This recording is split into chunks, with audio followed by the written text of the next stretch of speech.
advice in terms of designing something for a client recently, and we took quite a long time to talk about the difference between inputs and outputs. And she wanted to know, why is this important?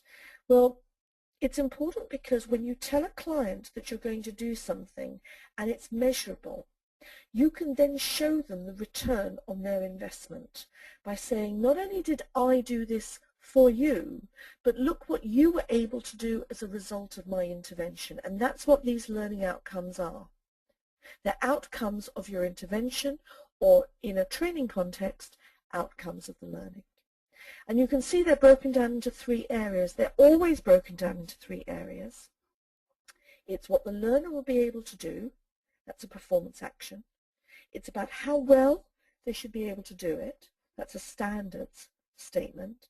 And under what circumstances. That's a conditional statement. If you start to get used to writing these at the beginning of any intervention, whether it is a training or consultancy intervention, you will be able to measure return on the investment. Okay, let's just move to a slightly different area associated with return on investment and evaluation.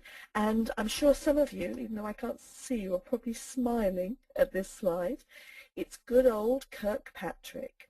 Everybody rolls out Kirkpatrick, the 4 levels of evaluation, and say, well, actually, this is very good for return on investment. Now I'm going to say something to you very controversial and say it doesn't work. Deep intake of breath here, sharp intake of breath. It doesn't work.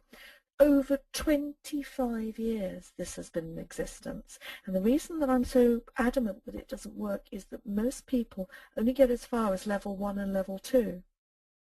Very few measure behavior and very few measure results or return on investment. If the model worked, then more would be able to do it, use it, and prove it. I'm sure that's going to get some questions later. Another model that some of you may be familiar with in terms of return on investment is Jack Phillips. Now his model is very straightforward. It's very financial based, and it's the ratio of money that's gained or lost on an investment in relation to the amount that's invested. Here's an example to show you. If you ran a course for 6 people and the course in total cost £4,000, if only one delegate, say this course happened to be about team building or how to run an effective meeting, if only one delegate reduced their team meeting activity by 30 minutes, over a 12-month period, when you do the calculations about the employment costs and overheads per hour, the calculation using Jack Phillips' formula shows that it was 130% return on investment. Now for some training and for some consultancy investment, you can measure it like this and break it down, because there are some people on the board that want to know in monetary terms, what difference did you make? So Jack Phillips is a great way if you choose to.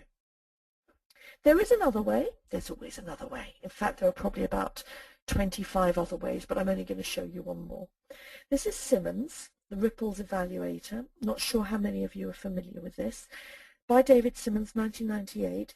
And it's more of a free-flow, two-way evaluator. And you can see from the model there that you can measure satisfaction and learning and change and value. And then the circle goes back up again to satisfaction. It's a bit like dropping a pebble in a pond, like the ripples in the picture. The ripples go out, but when they reach the side, they come back in again.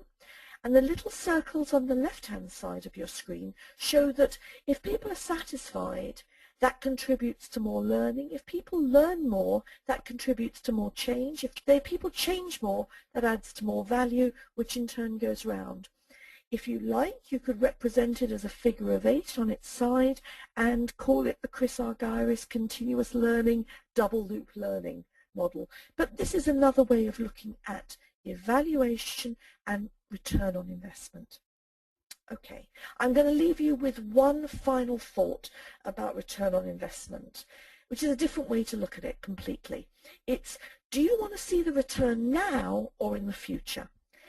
And this is pay it back versus pay it forward. Pay it back. This is what most people recognize. How do we see a difference in turnover, in profit, in sales, in conversion? People are looking for historic direct returns. I paid this much for some kind of intervention, training, HR, consultancy, coaching, skills-based, whatever. What do I see in return? The issue is that sometimes the work we do doesn't show back within the same financial year. And so when it comes to talking about expectations, it may be that we need to explain that you see the return in future organizational performance. Let's be honest, if you're going to invest in a computer in an organization, that asset, you'll see the return for the length of its usage. Let's say a computer lasts for 5 years, you'll straddle that return over a 5-year period. Why should training, HR, consultancy be any different? So this is just another way of expressing and explaining that some of the things we do in HRM and HRD don't have immediate results, and it's about the negotiation at the beginning and talking about what the return on investment may or may not be. Now, this really was a whistle-stop tour. I'm conscious of the time.